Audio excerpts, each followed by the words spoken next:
Deus é maravilhoso, meus irmãos. Confie nele, permaneça na presença dele e tudo vai dar certo. Glória! Então vamos lá, a nossa santa e boa palavra, em nome de Jesus. Bom dia a todos, aos de sempre, visitantes, em nome de Jesus. Deus abençoe a todos. Vamos começar aqui com Hebreus, capítulo 8, verso 6. Hebreus, capítulo 8, verso 6. Hebreus é depois das cartas paulinas, cartas do apóstolo Paulo. Alguns dizem que Hebreus foi escrito também por Paulo, mas como não tem assinatura, não podemos afirmar, né? Então a gente deixa que esse mistério sabe lá na glória. Lá na glória, fala, Senhor, quem escreveu Hebreus? Aí, ó, aquele ali. Ah, foi o Senhor.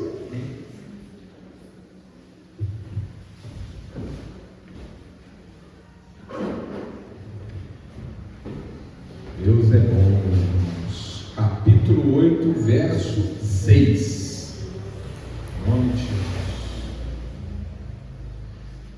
Vamos escutar atentamente a palavra de Deus que calibra a fé, meu irmão, e faz o milagre acontecer. Amém? Amém. Deus é bom. Como diz a palavra, a fé vem para ouvir e ouvir da palavra de Deus. Às vezes a palavra ela vem para dizer o que a gente sabe que a gente precisa ouvir, mas às vezes a palavra vem para dizer algo que a gente nem sabe que precisa ouvir. Mas por isso a gente tem que ouvir de todo jeito também, que ela vai em algum momento expressar o seu propósito. É como diz a palavra, né? Deus faz derramar como chuva a sua palavra, e ela não volta vazia, né? Ela tem propósito. Amém? Nós vamos ler direto, do 6 ao 3, amém? Comigo, em nome de Jesus? Vamos lá. Mas agora alcançou ele ministério tanto mais excelente, quanto é mediador de um melhor concerto, que está confirmado em melhores promessas. Porque se aquele primeiro fora irrepreensível, nunca se teria buscado lugar para o segundo.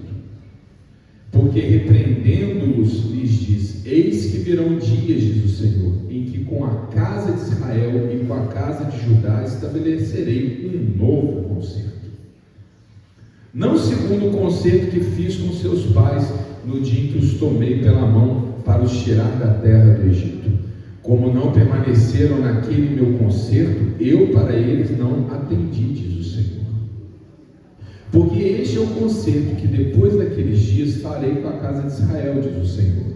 Porém as minhas leis no seu entendimento e em seu coração as escreverei, e eu lhes serei por Deus e eles me serão por povo. E não ensinará cada um ao seu próximo, nem cada um ao seu irmão, dizendo: conhece o Senhor, porque todos me conhecerão, desde o menor deles até o maior. Porque serei misericordioso para com as suas iniquidades, e de seus pecados e de suas prevaricações não me lembrarei mais. Dizendo: novo concerto, envelheceu o primeiro. Ora, o que foi tornado velho e se envelhece, perto está de acabar. Amém? Em nome de Jesus. Pastor, mas quantas palavras, quantos versículos, que é até meio confuso. Amém? Irmãos, aqui o autor dessa carta está nos explicando, aliás, ele está nos mostrando o nosso privilégio. Ele está dizendo que houve no passado um concerto, ou seja, houve no passado uma aliança que estava restrita a uma etnia, um povo que não foi separado por Deus. Eu dizia isso para a igreja na sexta-feira, mas um povo foi criado por Deus. Aliás, meus irmãos, nós estamos agora na sexta-feira estudando a história de Isaac. Amém?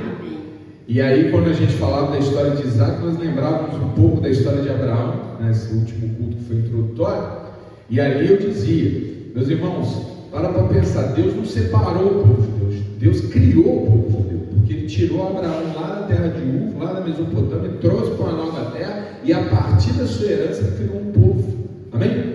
E um povo que tinha propósito, o propósito de revelar Deus à humanidade. Esse era o primeiro propósito, e por isso que Deus fez um concerto com esse povo. Não é a única aliança que Deus fez, nem a primeira, porque antes Ele já tinha feito uma aliança com Adão, que Adão quebrou, Ele já tinha feito uma aliança com Noé. Mas é uma aliança que era toda especial, porque naquele momento em que Deus criava o povo hebreu, Deus preparava o caminho mais excelente que haveria de vir: Jesus Cristo. Amém? O propósito de Deus, ao criar um povo para si, não era se estagnar, parar naquele povo, não, mas plantar a semente que levaria a bênção a toda a humanidade. Amém? E nós somos essa humanidade, nós somos esses outros. Talvez até alguém aqui tenha nas suas árvores genealógicas, é bem provável que haja, algum hebreu no passado. Mas não se trata de questão de uma aliança de sangue, é uma aliança espiritual. Amém? Uma aliança que aborda, que traz para dentro tanto os hebreus quanto qualquer outro povo, de qualquer outra língua, de qualquer outra região do planeta. Por isso ela é mais excelente. Amém? Meu irmão, minha irmã, nós temos que entender o plano de Deus como um plano maravilhoso e completo. A gente não pode pegar, dividir, ratear e falar: isso aqui me convém, isso aqui não me convém, então vou prestar atenção nisso e não naquilo. Não. A gente tem que entender o que tudo, como tudo se conecta com tudo. Porque do contrário, meu irmão, minha irmã, nós podemos ser pegos, nos abraçados às sombras do passado. A gente pode ser pego dando mais atenção para os elementos desse mundo do que para a grande e magnífica obra redentora do Criador. Amém? Tem muita gente, meu irmão, minha irmã, que se confunde com as coisas, acha que tendo um comportamento X ou Y, seguir um costume A ou B, que isso salva. Não salva, meu irmão. O que salva é Jesus Cristo. E tudo que não tem a ver com Jesus, meu irmão, minha irmã, não está no plano de Deus. Aqui o autor da carta aos Hebreus está nos dizendo, veja, olha o nome da carta, Hebreus. Então ela tem um propósito de falar particularmente aos hebreus, ou aqueles que acreditam na aliança que Deus fez com os hebreus. E aqui o autor não está dizendo essa aliança não existiu ou vocês estavam enganados, não. Ele está dizendo aquela aliança ela foi necessária para cumprir uma etapa da história da salvação. Mas é preciso, como a criança quando nasce, ela precisa crescer. Nós não podemos manter os nossos filhos dependentes de nós, não é verdade? Quando eles estão sob a nossa autoridade, a gente faz o quê? O melhor possível para educá-los, para instruí-los, para prepará-los, não é assim? Mas chega uma hora que eles vão pegar a mochila e vão correr atrás, não é assim? Então ele está dizendo, houve um momento em que eu vos tutelei. Teve um momento que eu tive que separar um povo só, fazer um concerto com esse povo, para minha revelação progressivamente sendo apresentada ao mundo, e para que a humanidade fosse sendo preparada para que um dia chegasse aquele que realmente traria uma aliança definitiva. E essa aliança não vai ser com um ou com outro, não é com uma fração da humanidade, ela está disponível para todos. E o seu elo não é de nascimento, não é porque eu sou filho do fulano do Betânia, não, é porque eu tomei a decisão de acreditar. Independente de onde eu vim, independente da minha cor, independente da minha língua, do meu idioma, independente dos meus hábitos culturais do passado, independente inclusive dos erros e das transgressões que eu cometi no passado, amém? Estou falando na primeira pessoa para você entender quem é esse eu. Esse eu é você, esse eu sou eu, esse eu é qualquer um. Qual é o caminho? Acreditar, crer, guardar no coração que Deus está olhando por nós e que Ele quer algo mais excelente para a nossa vida. Amém? Dizendo o novo concerto, envelheceu o primeiro. Aquele primeiro concerto, ele cumpriu uma etapa da história, mas ele envelheceu. Ele ficou na areia do tempo, na memória do passado. Ora, o que foi tornado velho e se envelheceu, perto está de acabar. Meu irmão, minha irmã, Deus preparou para nós algo muito melhor. E nós temos que nos apegar a isso, a esse melhor. Recentemente, em um culto de sexta-feira, a gente estudou sobre a lei. Quem estava aqui lembra, né? Lembra? Estudamos sobre a lei. A lei, ela foi necessária como um passo no caminho da civilização. Ora, antigamente, antes, por exemplo, da libertação do povo hebreu lá do Egito, o povo estava embrutecido. Imagina você viver 400 anos, um povo vivendo 400 anos sob o jugo da escravidão. Olha, o Brasil tem 500, amém? É uma história do Brasil inteira de escravidão. Esse povo foi tirado do Egito, ainda não estava preparado para ser aquele povo que Deus fez com que se tornasse a igreja. Não. Como é uma criança que precisa primeiro aprender a tomar o leite materno para depois poder comer carne com garfo e faca. Então Deus foi instruindo aquele povo, e através desse povo Ele foi se revelando, e através dessa revelação Ele foi nos mostrando, e através dessa demonstração foi nos preparando, e através dessa preparação nos faz entender o que de fato Deus quer da nossa vida. Por isso a gente tem que saber ler as Escrituras, sob pena da gente errar. Na última sexta-feira, antes do culto, eu fiz um comentário sobre a marcha para Jesus. É um momento bacana demais, onde os crentes vão às ruas para mostrar a sua fé. Lindo. Mas, meu irmão, os elementos do mundo sempre estão nos rodeando. O diabo, ele entra em qualquer lugar. Lembra quando Jesus encontrou com o diabo no deserto? O diabo citava a Bíblia. A marcha para Jesus é santa, mas como tudo no ser humano, ela também guarda elementos malignos. No momento em que uma guerra está sendo travada, não é hora de pôr bandeira de lado no conflito. É hora de orar para que Deus mude o entendimento das autoridades e para que proteja os inocentes. E aí a gente vai pensando, né, meus irmãos? A gente vai orando, vamos pensando, vamos meditando na palavra, buscando, né, por quê? Que no momento tão sublime de exaltar o nome do nosso Criador, de exaltar o nome do nosso Rei Jesus Cristo, as pessoas estão preocupadas em bradar palavras revanchistas contra um povo que nem conhece, e estender uma bandeira que não é nem nossa e nem de Cristo e nem da igreja. Aliás, a bandeira de um povo que não acredita em Jesus. Por que essa confusão no povo de Deus? Qual é a raiz disso? Meu irmão, minha irmã, o caminho é claro. Hoje, saiu uma pesquisa recentemente, é a primeira vez em décadas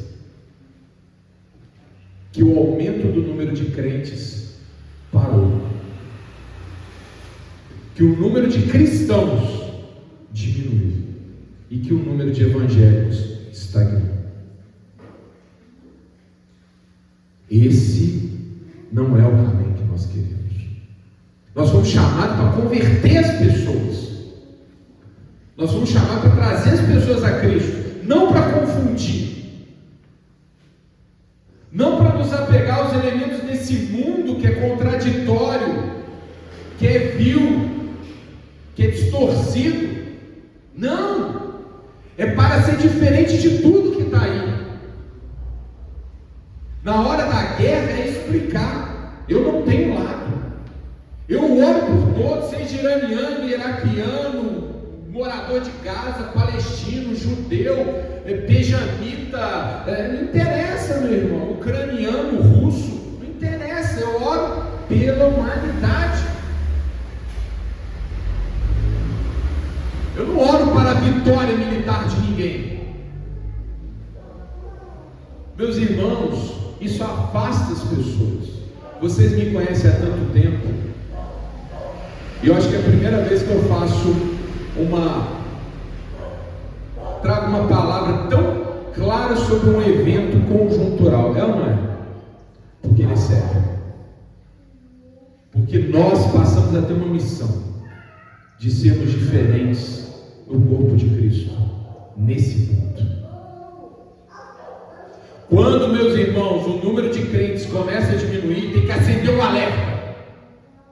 E esse alerta não podemos atribuir a obra do diabo, não. Nós devemos trazer a responsabilidade para nós. O que nós estamos fazendo de errado? Porque isso acontece muito no corpo de Cristo. Aí eu estou doente, a culpa é do diabo. Ah, minha vida está ruim, a culpa é do diabo. Ah, não sei o que deu errado, a culpa é do diabo. Eu não tiro a responsabilidade do diabo, não. Mas antes de falar do diabo, eu pergunto: aonde que eu errei para o diabo ganhar espaço na minha vida? Porque essa é a ordem. É o diabo que vem roubar, matar e destruir, mas ele não atua na vida de quem não abre a porta para ele. Meu irmão, minha irmã, nós não podemos errar. Mesmo porque quem quer nos atacar vai usar os nossos erros contra nós. Você pode agora, quando você sair, se tiver com essa curiosidade, vai no YouTube e busca. Você vai ver. Marcha para Deus, Jesus. E você vai ver as bandeiras, as falas, os hinos e os comentários. Meu irmão, eu não conheço nenhum iraniano. Eu não tenho direito de odiar. Eu não tenho direito de ter opinião sobre isso. Deus só me ensinou uma coisa, não. A igreja não pode brigar em guerra por procuração, seja de quem for. Nós oramos por Jerusalém e oramos por Teherã. Alguns dizem: mas em Jerusalém que Jesus vai voltar. Tem certeza, meu irmão? Não tem dúvida nenhuma. E Jesus não precisa da gente. Ele não precisa de bomba. Ele não precisa de nada. Ele não precisa de avião. Na hora que ele vier, com seus anjos que vão limpar o terreno. Porque está escrito na Bíblia. Lembra? A gente já pregou sobre aqui a segunda vinda. Os anjos virão e vão apartar o povo. Nós só temos uma tarefa: orar para que esse dia seja o mais breve possível.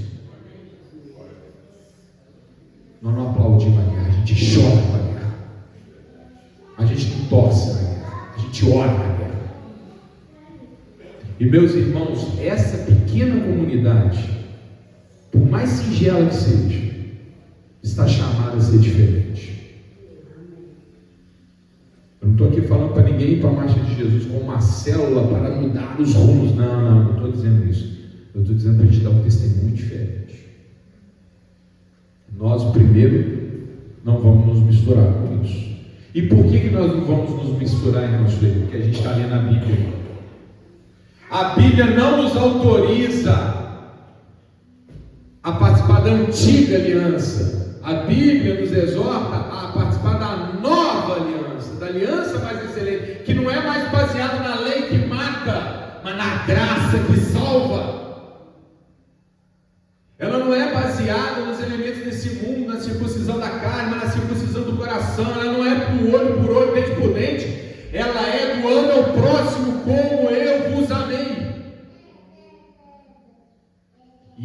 culto é dedicado a mostrar isso, meu irmão, na Bíblia, porque não é pastor que você tem que ouvir, meu irmão, é a Bíblia que você tem que escutar, é o Espírito falando à igreja. Então, por favor, vamos a Êxodo capítulo 21, verso 26. Aliás, não, vamos lá, embora eu tenha gastado um pouquinho mais de tempo, vamos ter uma paciência, vamos lá, Êxodo 21, 26, para introduzir. Êxodo capítulo 21, verso 26. Só para exemplificar. Quando vocês vão achando, eu vou contextualizando. Na época em que o povo hebreu foi libertado do jugo de Faraó, naquela época,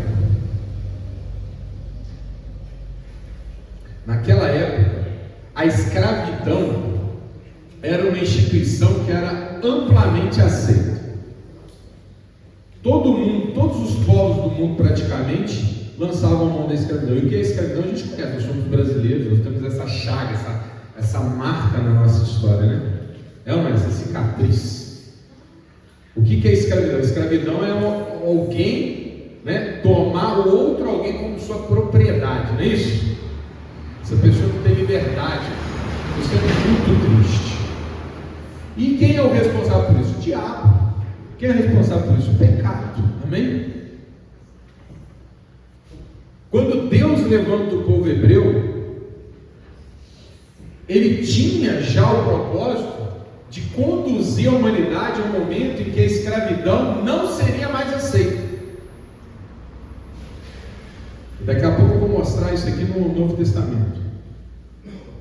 Mas no momento em que Deus começa a preparar o caminho da abolição da escravidão em toda a humanidade, Ele não podia chegar de cara e falar para aquele povo embrutecido, no meio de um contexto histórico em que a escravidão é uma instituição que todo mundo lança a mão e diz assim: abole os escravos.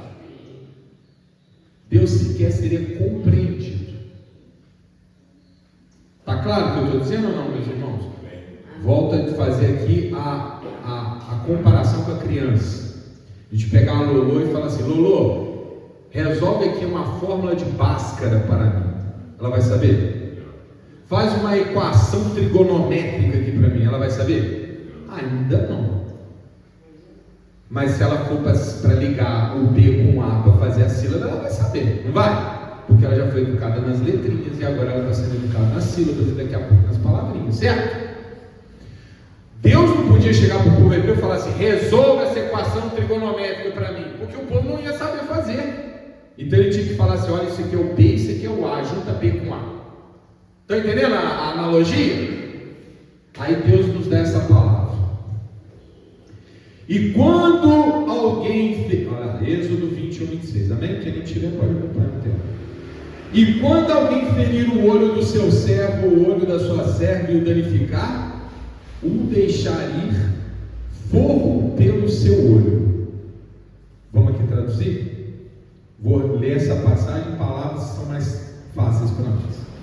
E quando um senhor de escravo feriu o olho do seu escravo, ou o olho de sua escrava, e tipo furar, danificar e tiver conserto, você vai ser obrigado a alforriar ele, ser obrigado a deixar ele embora. Você tem que dar carta de alforria: vai embora, você não é mais meu escravo.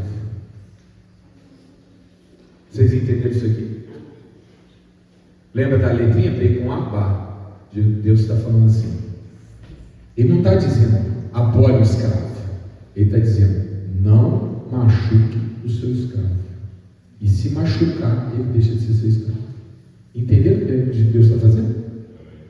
Ele está dando um passo, um primeiro passo na direção da abolição. Por quê? Porque ele está dizendo o seguinte: esse escravo, ele existe como escravo, mas isso não te dá o direito de furar o olho dele.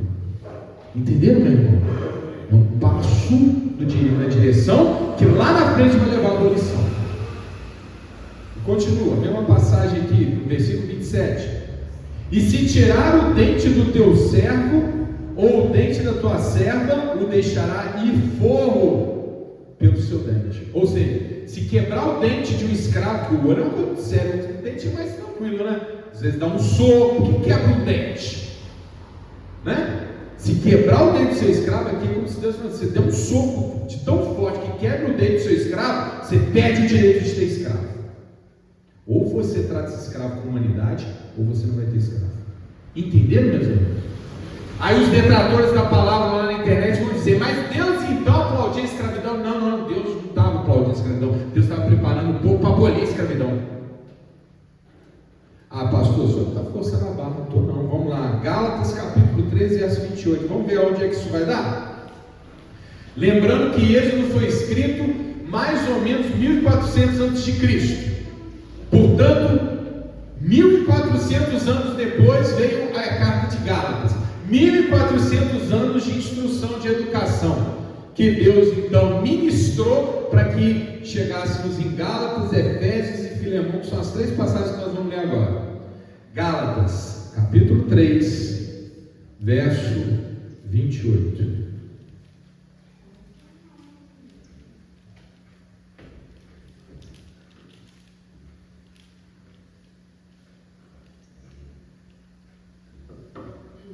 Olha Deus instituindo a igualdade. Na escravidão, há diferença: o dono e o escravo, o senhor e o servo.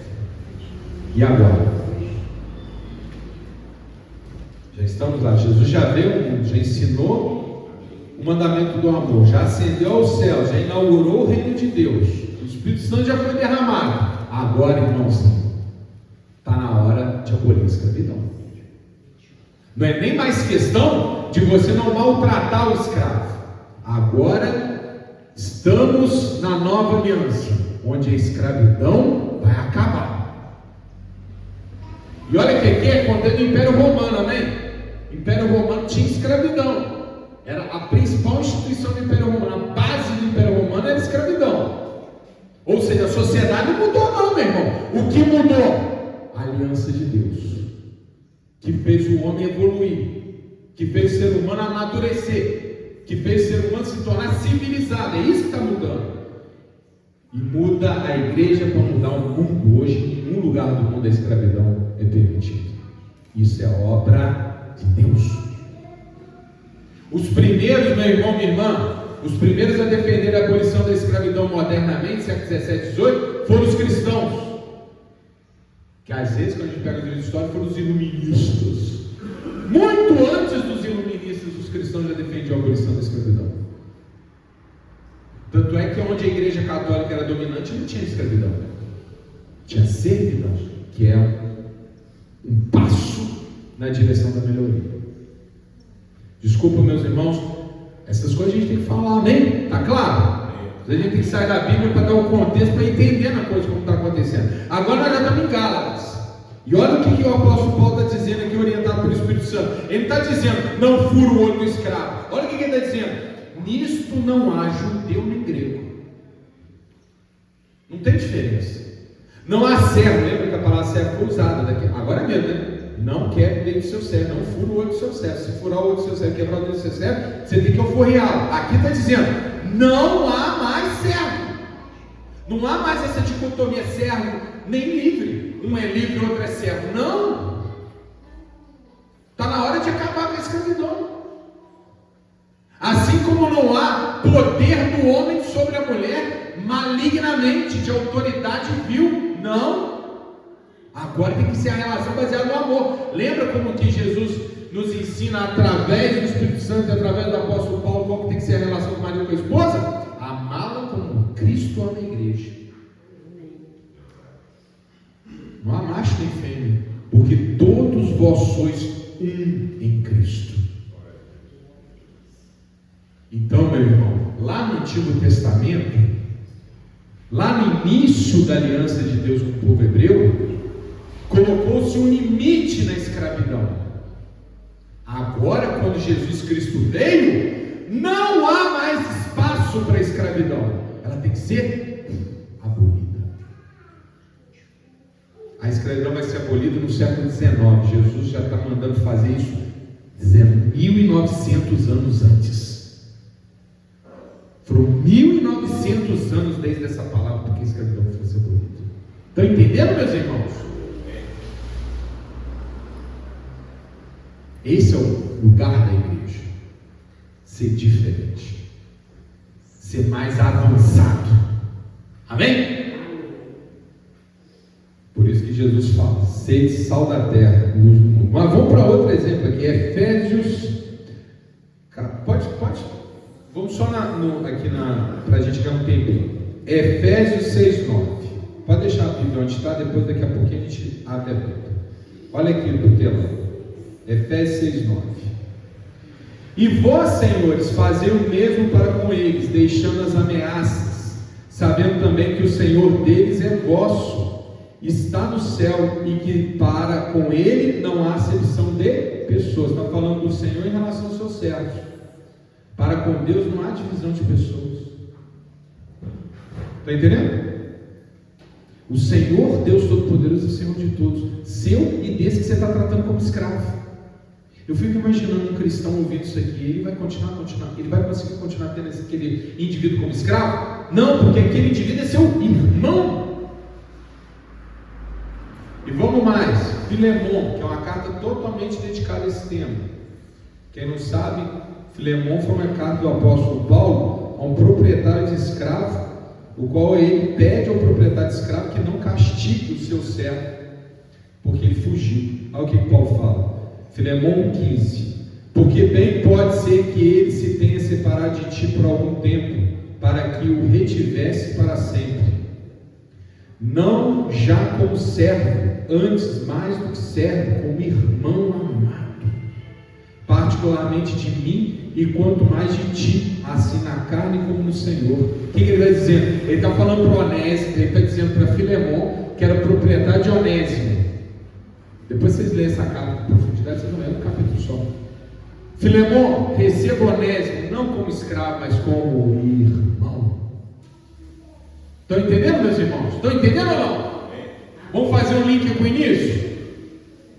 Se lá atrás havia guerra, na antiga aliança a guerra ela era necessária, na nova aliança ela não tem mais espaço.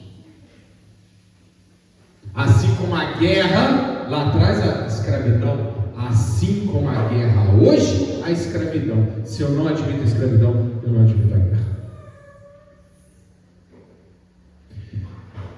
Pastor, mas ainda não está claro. Vamos melhorar. Vamos pegar agora você pode abrir sua Bíblia. Êxodo 21, 23. Êxodo, segundo livro da Bíblia, capítulo 21, verso 23.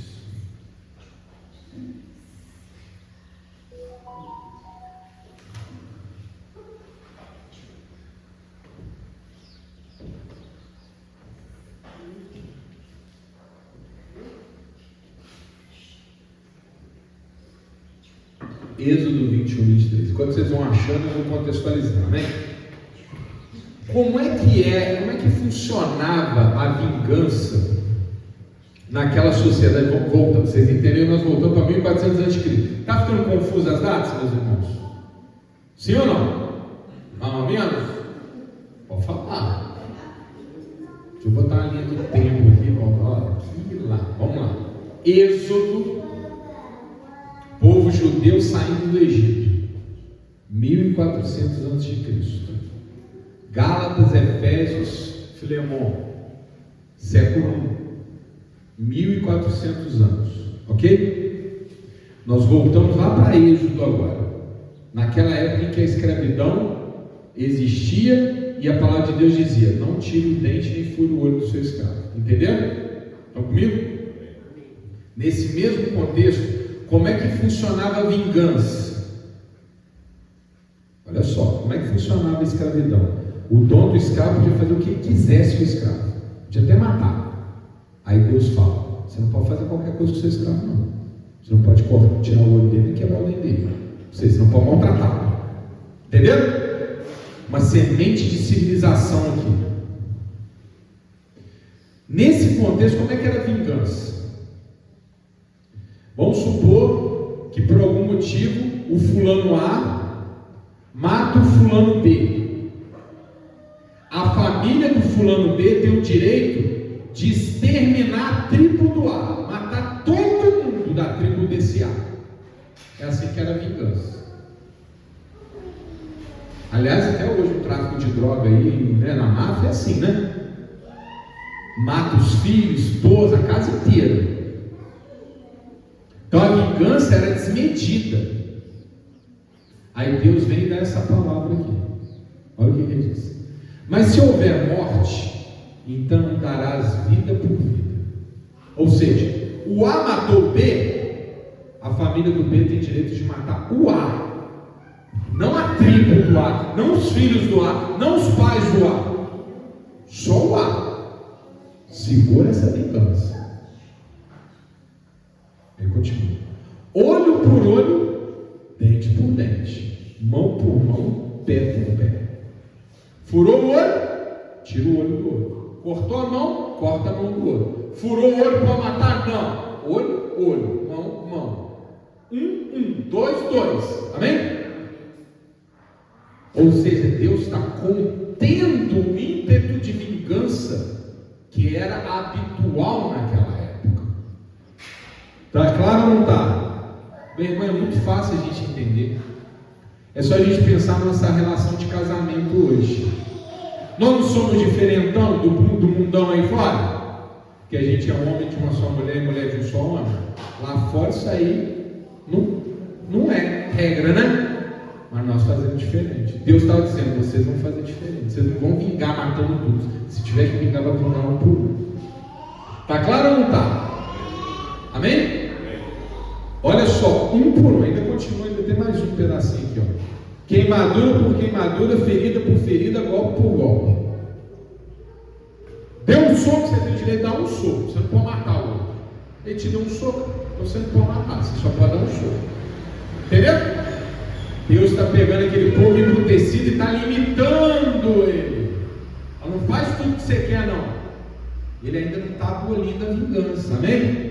Mas ele está limitando a vingança. Por quê? Porque ele está nas letrinhas ainda. B, A, Bá. Só lá na frente que ele vai resolver a fórmula de Páscoa. E quando que isso acontece? Olha que lindo. Mateus, pode agora abrir sua Bíblia. Mateus capítulo 5, verso 38. Aqui é Jesus Cristo no Sermão do Monte. 5:38. Pega exatamente essa passagem do Antigo Testamento.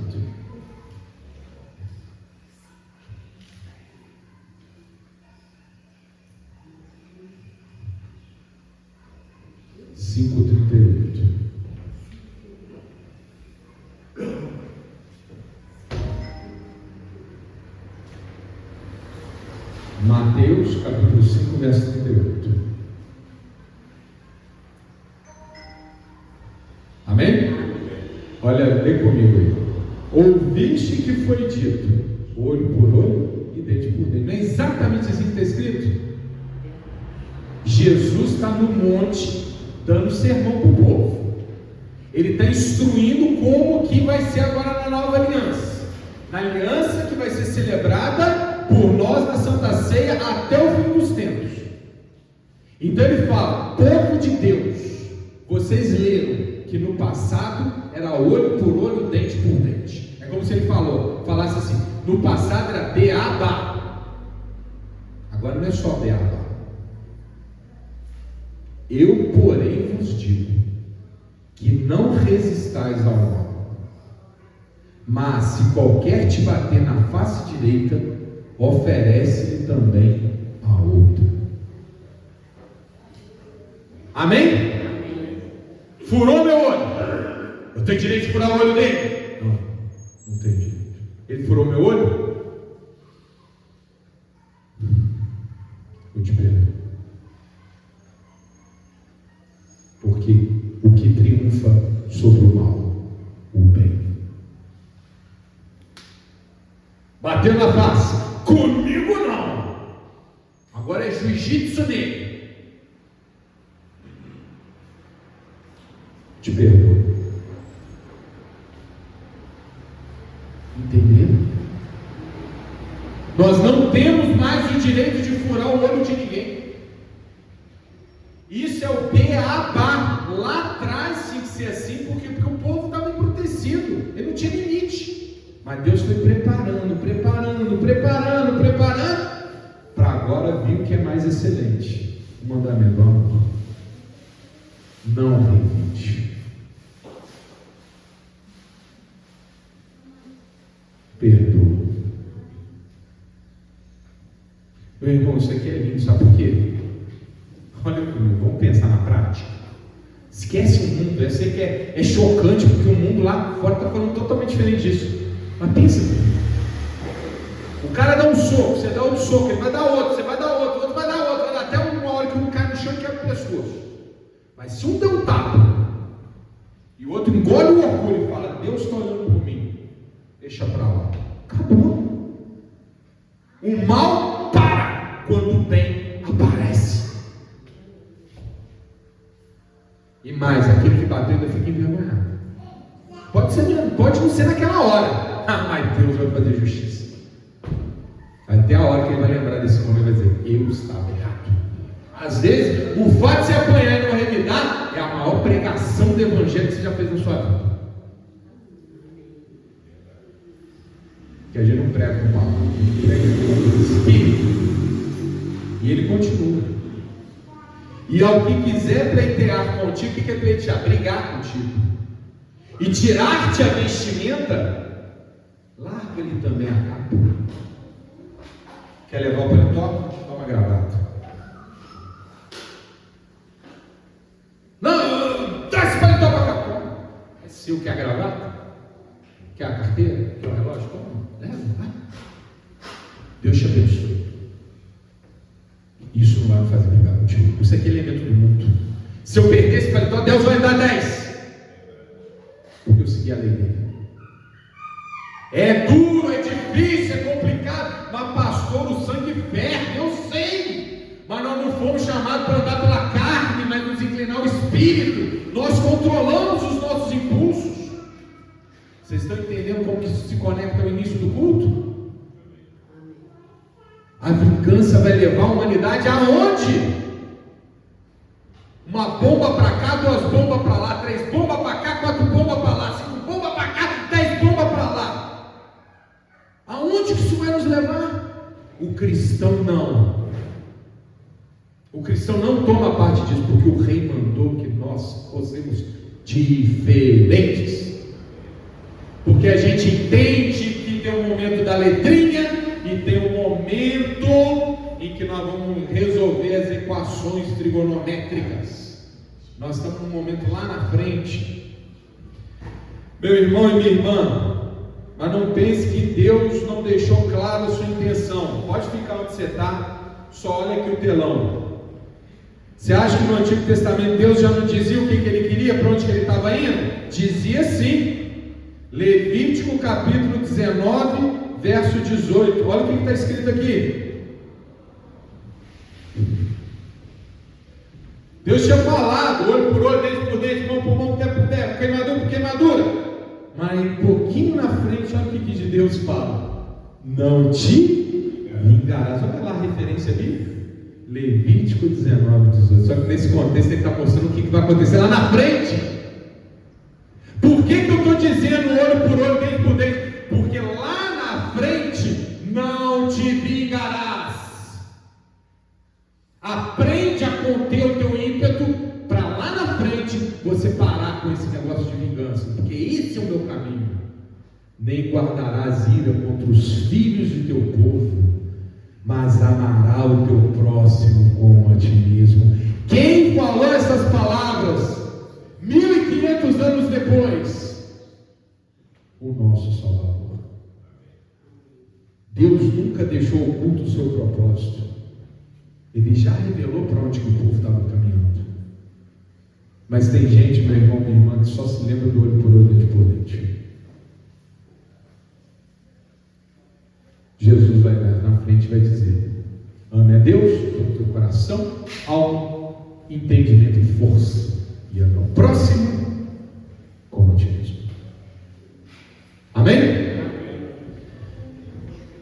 Segundo aos Coríntios, capítulo 3, verso 6.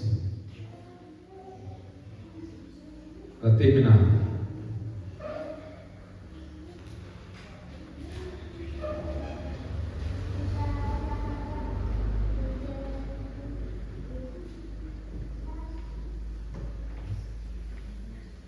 Quando Jesus Cristo vem ao mundo, Ele vem para trazer um novo concerto, uma nova aliança, como descrito em Hebreus, não uma aliança de circuncisão da carne, não uma aliança de templos de pedra, não uma aliança de costumes, não uma aliança de tradição.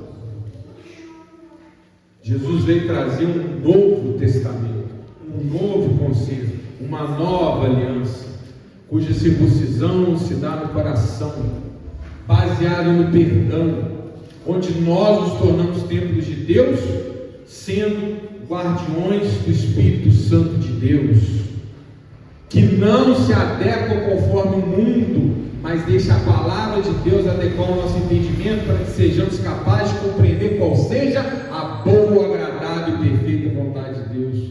E para tanto, nós temos que engolir sapo, vamos levar tapa na cara, nós vamos ter nossas capas roubadas, mas nós vamos nos manter firmes, porque nós estamos na guerra, e nessa guerra o bem vence o mal, sendo bom, sendo diferente. E o apóstolo Paulo então nos diz: o qual nos fez também, a igreja, capazes de ser ministros do Novo Testamento, não da letra, mas do Espírito, porque a letra mata e o Espírito vivifica. A letra diz, olho por olho, dente por dente. O Espírito diz, perdoe. E se o mundo aprender a perdoar, as bombas cessam e a igreja triunfa.